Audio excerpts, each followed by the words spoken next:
Olá, meus amigos, sejam muito bem-vindos ao nosso primeiro Videocast Car, gravado diretamente dos estúdios do nosso canal do carro, com o patrocínio da JR Automotiva, Sabó, Renotec, Retífica Ponsano e Ultracar. Nesse primeiro vídeo, nós vamos falar sobre empreendedorismo. Escolhemos esse tema porque é um tema que muito se fala, né? Muitas pessoas querem empreender e querem saber um pouco mais sobre isso. Eu vi uma matéria no site Poder 360 que disse o seguinte, que o Brasil passou a ser o 7º no ranking mundial de empreendedorismo. Olha que número legal. Somente em 2021, 3.600.000 novas empresas foram abertas. É um número bastante expressivo, não é? E por isso que nós vamos falar sobre esse assunto aqui. E afinal, quais são as vantagens e desvantagens de empreender? Quais são as dificuldades? Quais são os principais pilares que norteiam, que fortalecem, que servem de base para que o empreendedor tenha sucesso? Bom, para responder essas e outras questões, eu trouxe aqui um convidado especial, que é um grande amigo e parceiro comercial. Esse cara, ele é medalha de ouro no Senai. E no Mercado Livre tem a classificação Platinum. Não é para qualquer um, né? Ele se especializou na marca Renault, abriu uma oficina mecânica, abriu uma loja de autopeças, criou uma marca e abriu franquia dessa marca. E ele está aqui hoje para trocar ideias e trazer um pouco dessa experiência para compartilhar com todos vocês aqui. Então, seja muito bem-vindo, Ailton. Olá, Tenório. Muito obrigado. Agradeço aí por ter convidado participar desse primeiro podcast. É um prazer estar aqui e é uma honra de inaugurar esse novo canal que vai trazer muitas informações relevantes, úteis para as pessoas e por ser também uma coisa que com certeza vai ficar gravado na história. Ah, esse vai, com certeza. Olha, já fazia muito tempo que eu tinha esse programa na minha mente. Eu vinha formatando isso aqui, me preparando, porque é totalmente diferente de gravar vídeo para o YouTube, né? A estrutura é diferente, não sei se vocês perceberam o cenário, microfone, né? Tudo diferente. E eu, para ser sincero, não sabia como fazer, estou aprendendo agora. Então, alguns errinhos, algumas dificuldades que nós tivemos aqui, por favor, releve, porque a gente está aprendendo, tá? Que, aliás, se você gosta desse tema empreendedorismo, se tem alguém que você conheça que gosta desse tema, ou que está empreendendo, ou quer empreender, manda lá um link já para essa pessoa, compartilha com ela, porque tenho certeza que daqui alguma informação interessante, útil para ela, vai sair, beleza? Então já manda lá para essa pessoa que você conhece e quer compartilhar, beleza? Então, Ailton, seja muito bem-vindo. Eu quero já começar fazendo algumas perguntas. Está preparado? Preparadíssimo. Tenho aqui algumas perguntas que eu selecionei de alguns internautas que perguntaram para mim sobre empreendedorismo, e quando eu anunciei que eu ia fazer esse vídeo, esse podcast, já faz um tempo que eu anunciei, eles mandaram algumas perguntas e eu gravei algumas aqui. Perfeito. Então, mas antes ainda de falar da pergunta que está aqui no meu computador, eu quero saber essa história da medalha de ouro no Senai. Como que foi isso? Bom, esse foi um momento bem marcante na minha vida, pelo seguinte, eu sempre gostei de automóveis desde pequeno.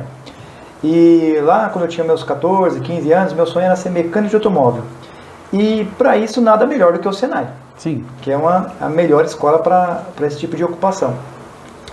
Só que eu venho de família humilde, sempre estudei escola pública, e o Senai ele tem uma espécie de vestibulinho, né, para você poder entrar lá. E eu fiz a primeira prova, não consegui passar, estudei mais, fiz a segunda prova, não consegui passar, e eu só tinha mais uma oportunidade porque existe uma faixa temporal, né? Existe uma faixa de idade, né? Isso, para você poder participar desses cursos. Então eu fui fiz uma escola particular de reforço, e eu trabalhava para pagar essa escola, e eu fiquei, nesse momento aí que eu estava pagando, fiquei desempregado e iria sair da escola. E a diretora fez uma oferta para mim, olha, se você quiser, no caso, estudar aqui de graça, só que se você se comprometer que você vai passar, você pode continuar. E eu fiquei até abismado com a proposta dela, mas claro, eu aceitei o desafio. estudei e consegui entrar no Senai, ou seja, entrei raspando. Porém, como eu gostava muito do que eu fazia, eu me dediquei ao máximo durante 2 anos do treinamento. Terminando esse treinamento, esse curso, fui convidado a participar de um campeonato estadual na minha ocupação, que era mecânico de automóvel. E consegui obter a medalha de ouro, que foi a primeira medalha para a escola no qual eu estudei na categoria mecânico de automóvel. Que belo feito, hein? E desde então, graças a Deus, a gente vem seguindo a carreira aí, e um dos patrocinadores desse evento, desse campeonato estadual, uma das montadoras era a Renault. Nesse momento a Renault me convidou a fazer um teste para poder trabalhar na fábrica. Eu fiz o teste, consegui passar e entrei nessa marca e não saí mais. Fiz vários treinamentos lá dentro, me formei em coordenador técnico, que é um dos maiores feitos na área técnica da reparação, do pós-venda. E trabalhei lá durante 9 anos e saí e decidi empreender e montei a Renotec e segui em frente. Puxa vida, hein? Então você se capacitou primeiro no Senai, depois na Renault, para depois você abrir a sua oficina. E como foi quando você abriu sua primeira loja? Não, antes disso ainda, o que te motivou a empreender? Bom, o que me motivou a empreender é o seguinte, não foi uma coisa que aconteceu. Eu acredito que um empreendedor, ele tem isso com ele no seu DNA. Porque eu nunca fui uma pessoa de entrar em algum lugar ou ver alguma coisa simplesmente como situações normais. Sempre eu estava buscando como resolver determinado problema, como melhorar, como aquilo poderia faturar mais, qual que era a demanda do cliente. Ou seja, é uma certa inquietude e que a gente sempre fica procurando resolver os problemas. E isso eu acredito que é uma característica de quem tem uma veia empreendedora. Mas também, por curiosidade, a Renotec não é a minha primeira empresa, é a minha segunda empresa. A minha primeira empresa eu quebrei. Você quebrou a primeira empresa? Correto. A primeira empresa eu quebrei. O que aconteceu? Por incrível que pareça. Bom, trazendo esse fato aqui à tona, eu abri uma empresa que era uma oficina mecânica e estava tudo indo muito bem, tinha bastante clientes, eu tinha um conhecimento técnico equivalente para poder executar o serviço, tudo. Bom, conhecimento técnico não te faltava, né? Você foi medalha de ouro. Medalha de ouro. Trabalhou 9 anos na Renault. Então não faltava conhecimento técnico. Isso eu tenho certeza. Então, essa parte não foi o problema. Mas eu quebrei cheio de clientes. Eu até fiquei 2 meses depois de ter encerrado as atividades da primeira empresa me perguntando qual era o motivo. Depois de 2 meses eu consegui achar a fonte, né, dessa falta de sucesso na primeira empresa, que era a parte administrativa. Eu tinha um nível alto de conhecimento técnico, tinha bastante clientes, a parte comercial estava indo bem, mas a administrativa eu não tinha. De uma nota de 0 a 10 eu me dava 0. Uau! 0 na realidade chega a ser até um elogio. Aí não dá, né? Isso foi no caso a sacada. Olha, eu preciso estudar a parte administrativa, só a parte técnica não é suficiente. Então a partir daí você começou a estudar a parte administrativa. Sim. Começou a seguir nessa linha, né? Daí eu fui fazer vários cursos, treinamentos, ou seja, tudo que existia de parte administrativa eu consumia. Livros, cursos, palestras, o que existia eu consumia. E aí eu consegui melhorar bastante, consegui ter uma visão melhor, consegui chegar a ferramentas que existem, como um plano de negócio. Aí as coisas foram ficando mais claras. E aí eu tive tempo suficiente e conhecimento para elaborar um plano de negócio. E depois de 9 anos trabalhando na Renault, eu saí e montei a Renotec. Inicialmente uma oficina mecânica especializada para veículos Renault. Então a Renotec começou com a oficina mecânica. Começou com uma oficina mecânica, porém já com um plano de negócio. Plano de negócio para se transformar em loja de autopeças. Isso. A loja de autopeças, as coisas foram acontecendo e a gente foi absorvendo. Afinal de contas, empreendedor não perde a oportunidade. Não. Oficina mecânica, consome peças, então a gente precisa ir, no caso, colocando peças no nosso estoque, o estoque foi ampliando. E aí teve também a questão de você aprender na prática. Né? A nossa empresa foi inaugurada em 2005, em 2008 veio a primeira crise, na verdade crise mundial, mas que afetou em cheio aqui o Brasil, e eu estava dentro desse barco. E a gente tem que aprender a lidar com tudo isso. E houve sim dificuldades, por exemplo, os nossos fornecedores, que até então eles aumentaram os preços, acabaram com descontos e acabou inviabilizando o funcionamento da empresa. Nessa daí eu falei, eu tenho que partir para outra. Então, ou eu conseguia novos fornecedores, ou eu encerrava as atividades. Daí eu fui No caso, é para outro país, buscar novos fornecedores, sem saber falar a língua, sem saber falar nada, mas... Você foi para qual país? Fui para a Argentina inicialmente. Fui de carro mesmo, né? É uma história um pouquinho longa, mas foi bem engraçada. Mas assim, fui para a Argentina, consegui ter contato com novos fornecedores, abrimos um leque e transformamos a empresa em importadora. Isso foi em 2008 para 2009. E aí a gente começou a importar. E uma das consequências no caso da importação é o acúmulo de estoque. Daí veio outra oportunidade, que é a oportunidade de crescimento de falar, vamos abrir uma nova unidade, né? Vamos começar em uma pequena rede. Abrimos uma nova unidade própria. Tá. Primeiramente na zona leste de São Paulo, no bairro do Tatuapé. E a loja foi super bem, conseguiu ter um ponto de equilíbrio rapidamente nos primeiros meses, já era sucesso. Abrimos uma outra loja, só que aí já é um pouquinho mais longe, abrimos na cidade do Rio de Janeiro, própria também. Então você já estava com 3 lojas próprias. Isso, e o plano de expansão estava funcionando. Abrimos depois mais outra loja na cidade de Campinas e fomos abrindo lojas. Deixa eu só fazer um parênteses. Olha só, quebrou a primeira loja, foi se capacitar e agora já está na 3ª loja. Vamos ver onde que isso vai chegar. Nesse interim também nós tivemos a marca própria, né, com produtos da própria Renotec, expandimos para outros países além da Argentina, a gente foi conhecer Itália, França, Estados Unidos, China, enfim, o mundo ficou pequeno, né? Romênia, e a gente conheceu uma pessoa que era da área de franquias, ela conheceu o nosso negócio e falou, seu negócio funciona muito bem, o que você acha de franquear? A gente, mas explica como funciona isso. A pessoa explicou pra gente, falou, vamos entrar nesse barco aí. E aí formatamos a empresa para se transformar em rede de franquias. E inauguramos a nossa primeira loja na cidade de Foz do Iguaçu. Chegamos ao total de 24 unidades entre lojas próprias e franqueadas. Que trajetória, hein? 24 lojas. 24 sendo lojas. Quantas próprias? Nós chegamos a 6 lojas próprias e o restante franqueadas. Sensacional, parabéns. Agradeço, agradeço em nome da nossa equipe, porque sem a nossa equipe a gente não teria chegado a esse sucesso. Qual foi uma dificuldade que você encontrou para abrir a primeira loja? Uma grande dificuldade. Tudo bem, você já passou, você estudou, ok. Mas uma grande dificuldade, uma barreira que você encontrou assim, que você teve que driblar para conseguir superar. Olha, foi uma grande dificuldade, mas como tinha o plano de negócio, essa dificuldade estava prevista, não foi uma dificuldade surpresa. Foi principalmente alugar o primeiro imóvel, porque as imobiliárias em geral, elas pedem uma série de documentos e históricos que quando você está começando não existe. Não existe esse histórico. Então, na minha prática, aconteceu comigo, eu paguei 1 ano de aluguel antecipado, porque eu não tinha histórico anterior de faturamento de nada, afinal de contas não existia empresa. Sim. Né?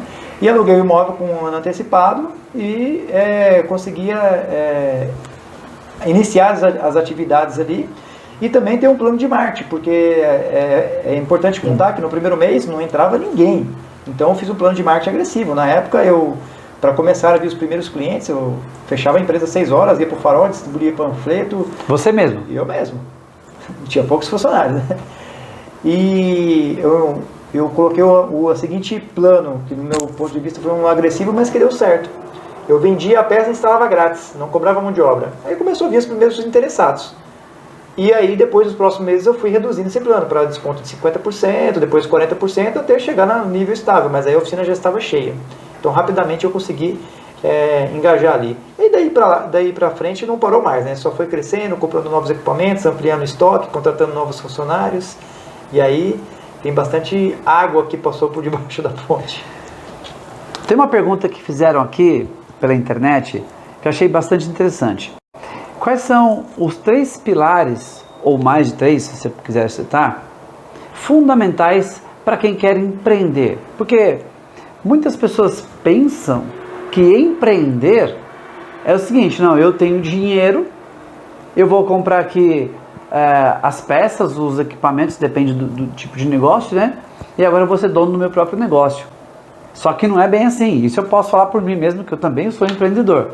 Mas eu quero saber de você, na sua visão, quais são os pilares, vamos falar 3 principais pilares que que servem para nortear e fazer com que um empreendedor tenha sucesso?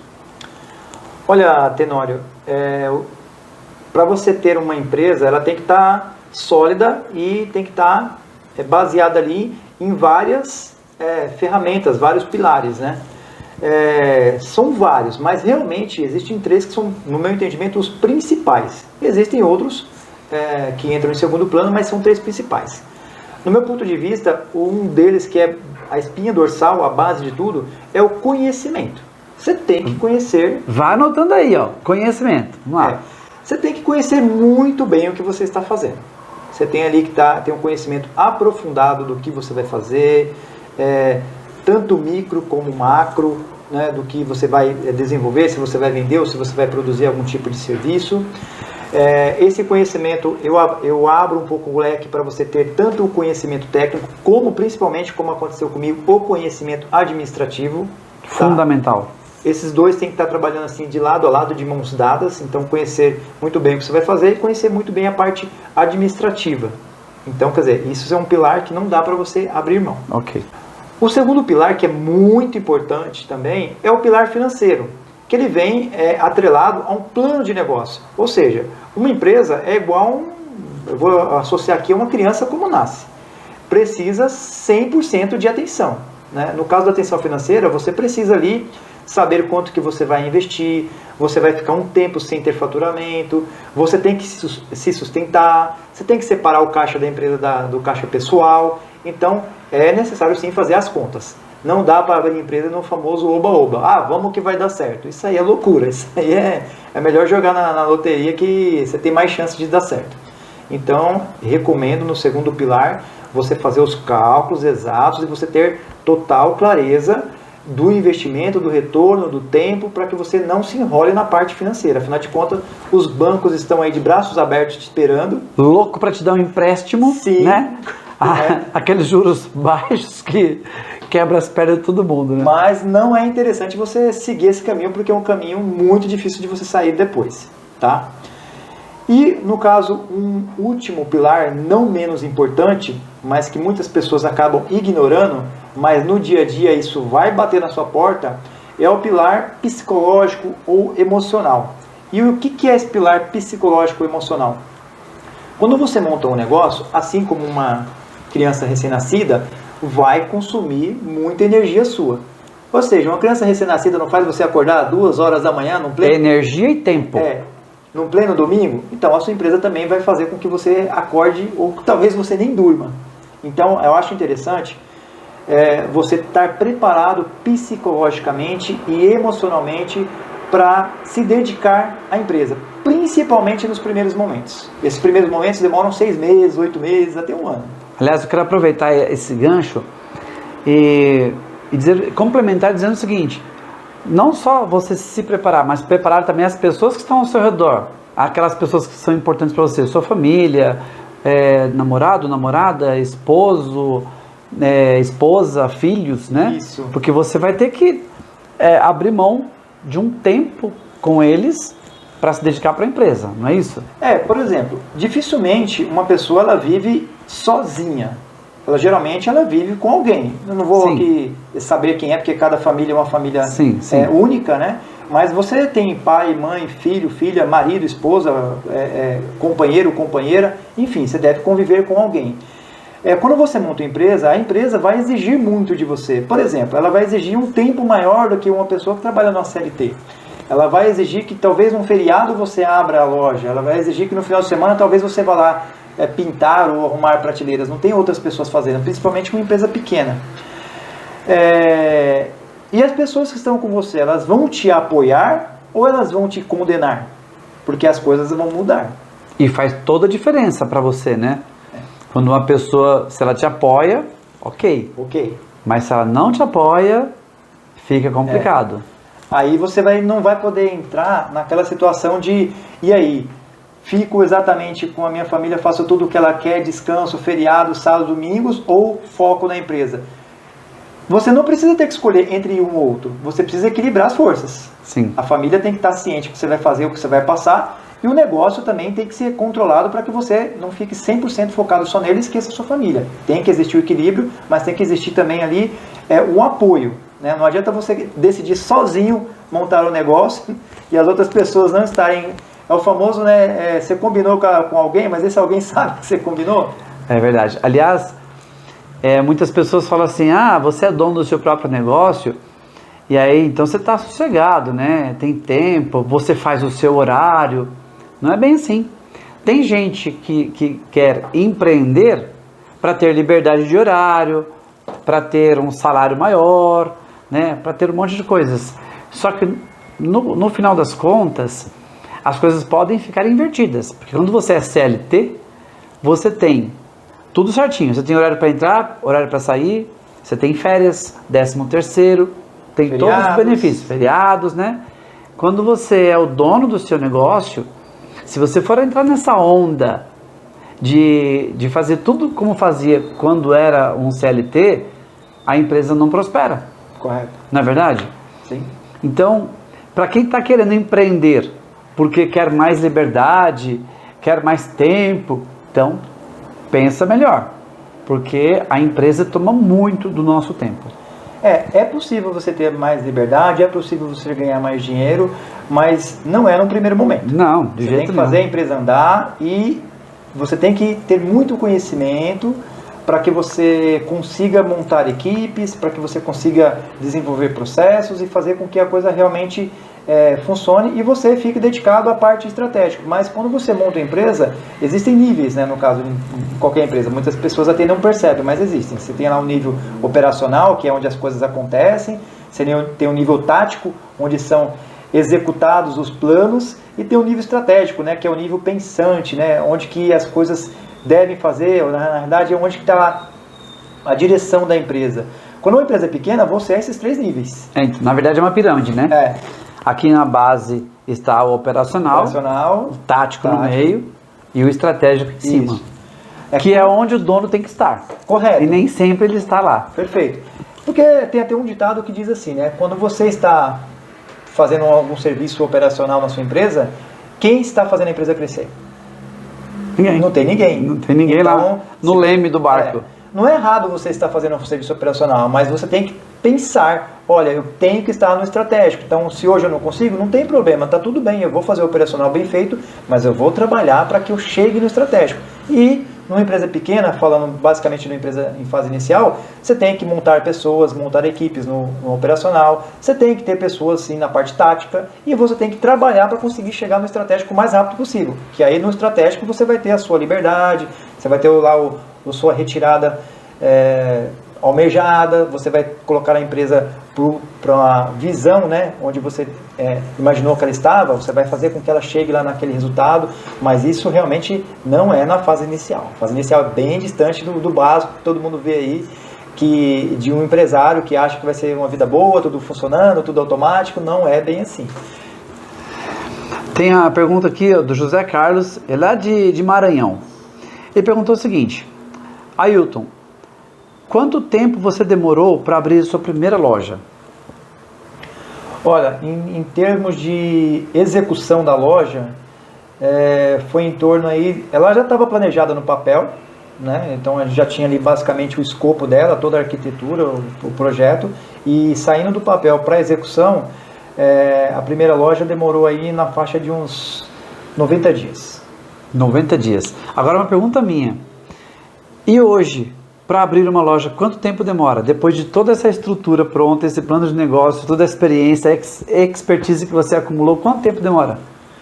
Hoje, da escolha do ponto até a loja faturar o primeiro pedido, são 15 dias. Uau! 15 dias? 15 dias. Olha a importância de ter processos, de ter um plano de negócio, de saber exatamente como fazer, o que e quando. Perfeito, é isso mesmo. Sensacional. É necessário você implementar processos para que você consiga atingir os objetivos e melhorar a cada dia, né? Hoje, o que você faria de diferente se fosse abrir a primeira loja hoje? O que você faria de diferente? Olha, o tema é o seguinte, na realidade não é o tema, a palavra é conhecimento, mas aí vem a questão. Aonde buscar esse conhecimento? Sim, livros, cursos, palestras, tudo isso é muito importante. Mas eu colocaria alguém como uma pessoa ou alguma coisa que eu queira atingir e procuraria ter o conhecimento daquela pessoa. Tipo um mentor, por exemplo. Um mentor, um exemplo a ser seguido. Eu quero ser, de repente, um padeiro. Eu não posso ser um padeiro sem referências. Então, quem é o melhor padeiro da região? Onde que é a melhor padaria? Quem que é esse cara? Eu quero conhecer. Eu quero saber como ele faz e, de repente, se eu posso conversar com ele. Como ele fez para chegar até lá. Como ele fez para chegar até lá, o que que ele faz de diferente, por que que ele é melhor, qual que é a história de vida dele, e se ele pode me mentorar, se ele pode passar essas informações, porque muitas vezes livros e palestras e cursos não falam o que acontece no dia a dia, somente aquela pessoa que passou por isso. A experiência, né? A experiência é uma coisa que não estão muitas vezes em alguns livros, em nenhum curso, mas não vale ouro, vale diamante. E você falou de livros, os livros eles podem nos ajudar muito a abrir a nossa mentalidade. Sim. Né?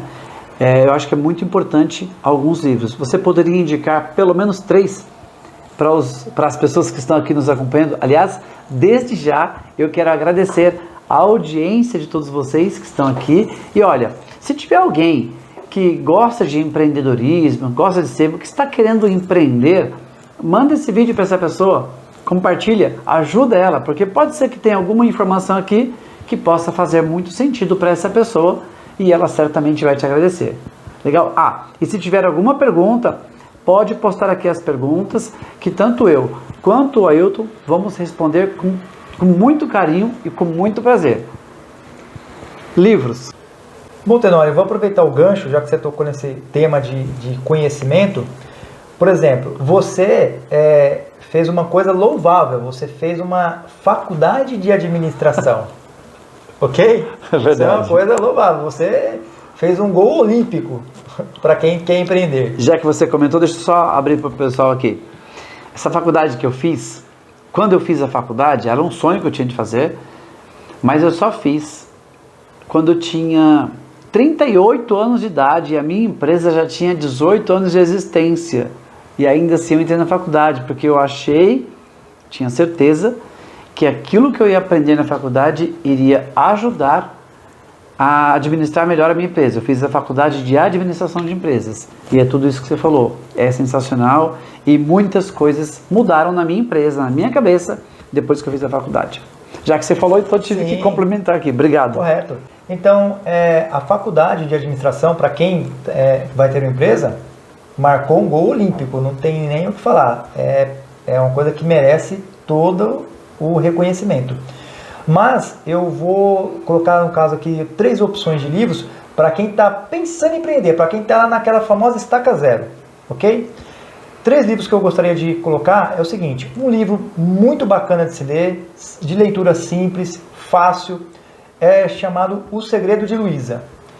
Basicamente, aqui sendo bem rápido, ele vai contar lá a história de uma pessoa que quis empreender e que passa por todas as dificuldades e que essa pessoa pode ser você. Não tem nenhum tipo de ensinamento lá que uma pessoa simples não consiga entender. É um livro fácil, rápido e que vai tirar muitas dúvidas e que vai te abrir a mente para você poder pensar se você quer ou não entrar nesse caminho aí de montar uma empresa, de empreender, mesmo que seja você sozinho. Um segundo livro que eu acho também muito importante, mas é para quem já está próximo da execução ou está dentro da execução, na verdade é para qualquer pessoa, mas é um livro muito bom também, chama-se O Mito do Empreendedor. Ele tem uma pegada um pouquinho mais forte, né? Ele já pega um pouco mais na veia, né? Ele já entra ali quais são os fundamentos, o porquê que você é empreendedor, porquê que você decidiu ter uma empresa, realmente das dificuldades reais de que acontece de uma pessoa que tem uma empresa, dos braços fortes, né? Do que você tem de bom, do que você precisa melhorar. Então ele é um livro que de quem empreende tem que ler o livro O Mito do Empreendedor. É um livro muito bom e eu super indico. E em terceiro, e não menos importante, é um livro muito famoso, na realidade tem até uma série dele que é chamada Pai Rico, Pai Pobre. Né? Ele é um livro um pouco maior, tem muitas informações importantes, porém ele abre a sua mente não só para você empreender, como para a sua área financeira também. Eu só faço uma ressalva que ele é de um autor americano, né, Robert Kiyosaki. E a ressalva que eu faço é o seguinte, ele conta esse livro do ponto de vista americano. E tem um detalhe lá que eu preciso traduzir aqui para vocês. Eu gostaria de traduzir, né? Porque esse conhecimento só tem quem mexe com isso.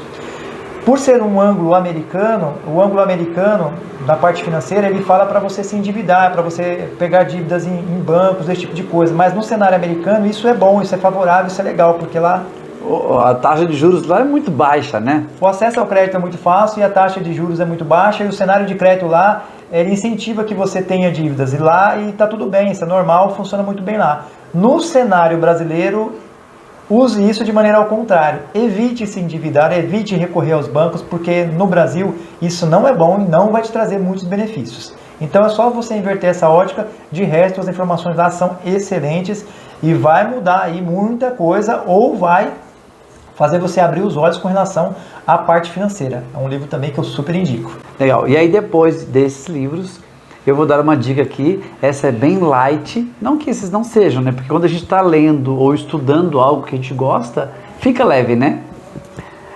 A dica que eu dou para aquelas pessoas que dizem: ah, mas fulano teve muita sorte. Fulano conseguiu esta empresa porque ele teve sorte, né? Abriu num ponto legal, porque aí fica arrumando um monte de desculpas para justificar a sorte que essa pessoa teve. Então, leia o livro A Boa Sorte e você vai entender da onde vem a sua sorte. Ailton, qual que é o grande diferencial da sua loja? Então, para quem quer montar uma loja Renotec, adquirir o direito de usar a sua marca, qual que é o grande diferencial que vai ter essa loja? Olha, nós temos algumas vantagens para a pessoa que quer empreender com uma loja Renotec. Primeiro que você já começa com uma carteira de clientes ativa, ou seja, nós temos aí hoje mais de 100 mil clientes cadastrados no nosso sistema, ou seja, clientes ativos. Se você for montar em uma determinada cidade, você já leva no banco de dados aqueles clientes cadastrados para você já iniciar o trabalho. Você vai pegar um portfólio de peças já específico, ou seja, aquele portfólio de peças que já vendem, então você já vai saber o que vende. Outra coisa que é montada uma loja, além da sua loja física para você atender região, também você recebe uma loja online, ou seja, você já tem uma loja online para você poder vender para todo o Brasil. Então são diferenciais em que você já começa uma loja faturando, ou seja, é uma coisa muito boa, afinal de contas, se eu começar do zero e já começar do zero faturando, é bem diferente. O melhor dos mundos. E a outra coisa boa que eu vejo, né, é que a pessoa vai começar essa loja com toda a sua bagagem, toda a sua experiência daquilo que não deu certo, você já tirou. Sim, correto. E já aprendeu o formato que dá certo. Que funciona. Né? E isso você já vai passar de mão beijada para essa pessoa que está adquirindo sua marca, é isso? Sim, correto. A gente dá todo o treinamento de gestão, treinamento de marketing, sistema, treinamento da parte fiscal, o conhecimento, a gente transmite o conhecimento que a gente já tem, todas as orientações, desde escolha do ponto comercial, montagem da loja, utilização de sistema, até emissão de nota fiscal, tudo isso a gente passa para a pessoa, ou seja, praticamente a gente pega na mão e faz a pessoa começar a andar. Sensacional. Então, olha só, se você está pensando em empreender e quer partir para esse ramo de autopeças, Renotec é uma coisa excelente. Aliás, é um nicho de mercado, né? Se é na sua cidade, veja a possibilidade, só pensa assim, como seria se eu tivesse uma loja Renotec aqui na minha cidade? Já pensou? Então, se isso te interessar, fala com o Ailton, entra lá no site da Renotec, fala diretamente com ele, é possível falar, tá? Ele é uma pessoa acessível por enquanto, né? Então dá para falar com ele e tirar todas as dúvidas, troca uma ideia, tenho certeza que ele vai te receber muito bem. E diga que assistiu aqui, ó, e tenta conseguir ali um descontinho com ele, alguma coisa assim, que eu tenho certeza que ele é uma pessoa super boa para negociar. Legal? Bom, olha, eu quero te agradecer por essa sua presença, tenho certeza que abrilhantou aqui o nosso primeiro, que vai ficar marcado, nosso primeiro videocast, cara. Deus abençoe, com certeza acredito que pelo seu talento, pelo seu sucesso e pela sua capacidade técnica e também pelos seus seguidores, tenho certeza absoluta que isso vai Vamos trabalhar. É uma coisa épica, e agradeço a oportunidade de estar aqui nesse primeiro videocast. Legal. E olha, nós vamos trabalhar bastante para trazer novos temas, trazer assuntos aqui relevantes, nada de bate-papo furado, porque como vocês já me conhecem, eu gosto de trazer assuntos relevantes, como eu gosto de dizer, nutritivos. Então, se você tem alguma sugestão aí, coloca aqui embaixo nos comentários sua sugestão, a sua crítica sobre esse programa, porque esse é o primeiro que nós estamos fazendo, estamos aprendendo ainda, né? E claro que temos muito a melhorar, mas já melhoramos. Olha só o estúdio, microfone aqui, ó. E se você tiver alguma pergunta, pode deixar aqui nos comentários, que tanto eu quanto o Ailton podemos responder e teremos prazer e satisfação de responder para você. Então, muito obrigado pela sua audiência e não se esqueça de se inscrever no canal, curta, compartilhe e aguarde o nosso próximo podcast. Um grande abraço, até o próximo. Grande abraço, até a próxima.